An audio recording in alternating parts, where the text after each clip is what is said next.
What's up, friends? I'm Josh, and welcome back to the TCNR Network, where today we have another little update on Scream 5.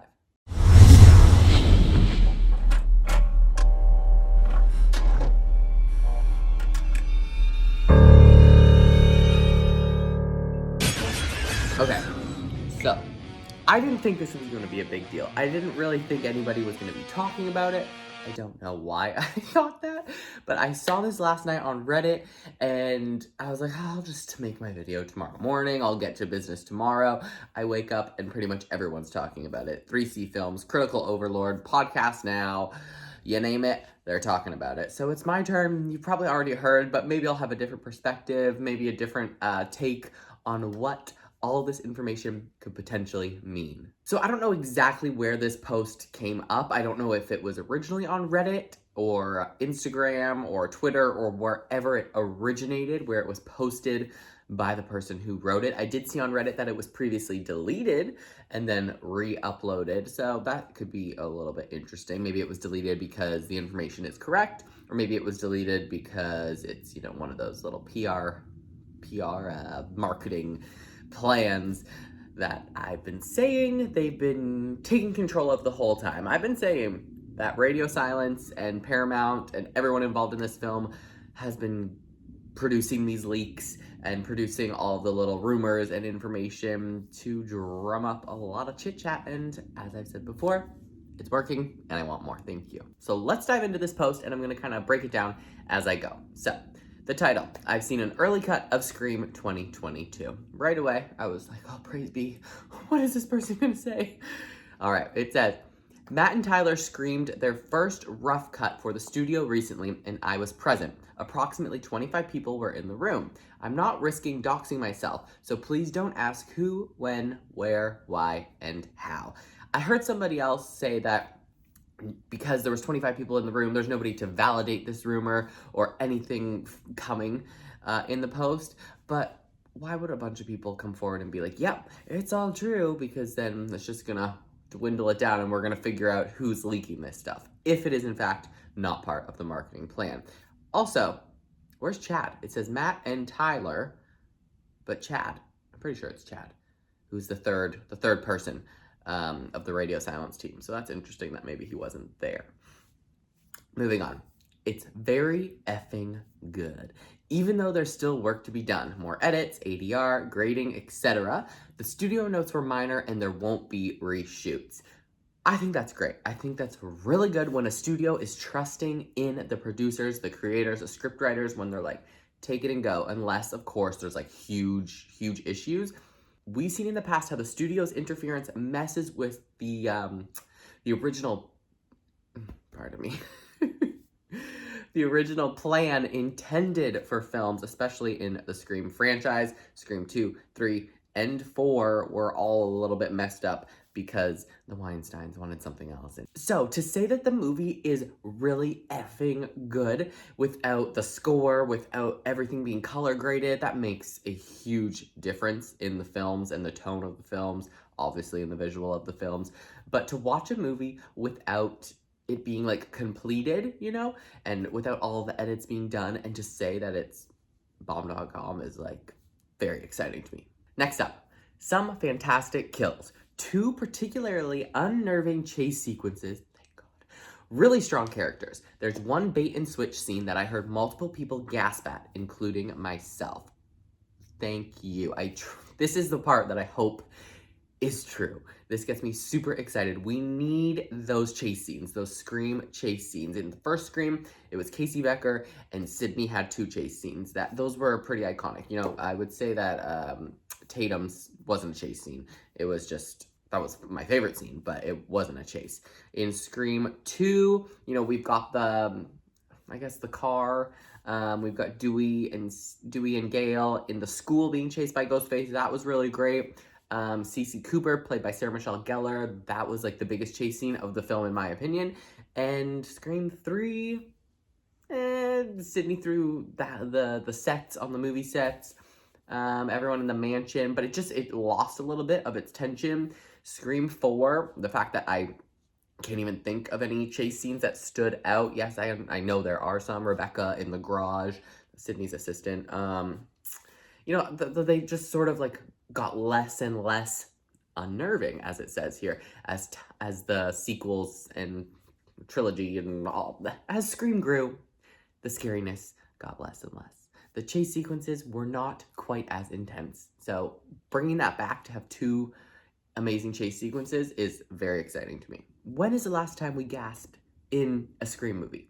The first one, surprise, it's Billy and Stu. I mean, I was way too young to be watching that, so I can't really remember my reaction. But, I mean, even when Jill took off her Ghostface mask in Scream 4, I was just like, okay? Like, I just wasn't that shocked and surprised, and I want to be shocked, and I want to be surprised. Moving on.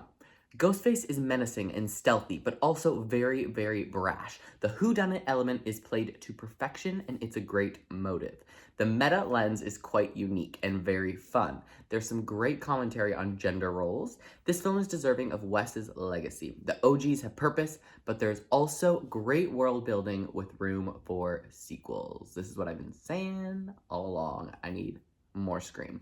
And the idea that, like, this could produce a sequel, but it doesn't have to, is really exciting to me. That's what I get from that, is that, like, it's building this whole different universe around Ghostface, around, the Scream legacy, but it's moving away from Sydney, Dewey, and Gale, which is concerning if you don't want them to die, but at the same time, you can't keep rehashing the same story. So we want characters that we're going to fall in love with, that are going to, like, tear at our heartstrings when they die, but also, like, pump us up when they survive, because we know we may see them again. So that's really good, something that did not happen in Scream 4. This is probably going to sound stupid, but I feel almost the same way after watching this as I did with Parasite. It fueled my expectations and then completely subverted them. So Parasite was a great film. Everyone was raving about it, and then once you watch it, you're like, whoa, that was, like, very well done. It was not what you expected, but it was done. It was a great movie. So for Scream 5 to be compared to Parasite, a movie that won awards, that won Oscars, is like, okay, this is good. This is a good thing. Can you imagine if Scream won an Oscar? Ghostface accepting that award? That would be dope. Finishing off here. This really has the potential to reboot slashers, just as the original did. It's innovative and will have people talking. I will also say that 95% of the spoilers I've seen floating around here are dummy. So, those spoilers that we've all seen floating around the internet, there's so many. Like, you could write a book of just the Scream 5 spoilers, or leaks, or rumors, or ideas and concepts. You could get a crap ton from my channel here. They're not real.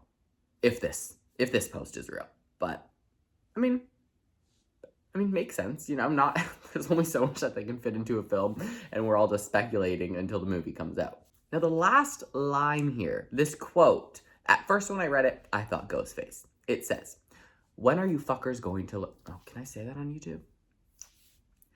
When are you effers going to learn? This is my story. I make the effing rules." And I was like, Ghostface, interesting. But then, on Podcast Now's channel, they said Sydney. That sounds like something Sydney would say. When are you effers going to learn? This is my story. I make the effing rules. I can definitely see Sydney saying that and being, like, so over it. That's how Sydney would be at this point. If she's not absolutely insane, she's going to be completely over it and just be like, really? Come on, get it together. But I can also see Ghostface doing that. That also got me thinking that, like, the new Randy character that I think will be played by Randy's niece, Jasmine Savoy Brown, that she, she's the new person that knows all the rules of remakes and reboots and, like, everything that's going on in modern day cinema, and having that kind of, like, Randy conversation on the phone, Kirby conversation on the phone, trying to, like, decipher what's going to happen based on horror movie rules. And it's like, it's not about horror movies anymore. Like, I think they're moving a little bit past that, Anyway, that's what I was thinking. So that's all very interesting. Also, Critical Overlord apparently said that the movie is 2.5 hours long, which I need. I would sit there and watch. I would sit there and watch a Snyder Cut Scream film however long that was, over 4 hours long. I would sit there and watch that. I think we need to make longer films, especially longer Scream films. I'm here for it. I'm down for it. Everything in this post is extremely exciting to me. I hope that it's true. I hope we get more like this. I'm going to be coming back and talking to you guys a little bit later this week about the release date potentially changing, when we may or may not see a trailer. My perspective is a little bit different than some other YouTubers that I've seen out there, so stay tuned for that. Let me know what you guys think about this crazy post. Do you think it's real? Are you down with all the information that is in it?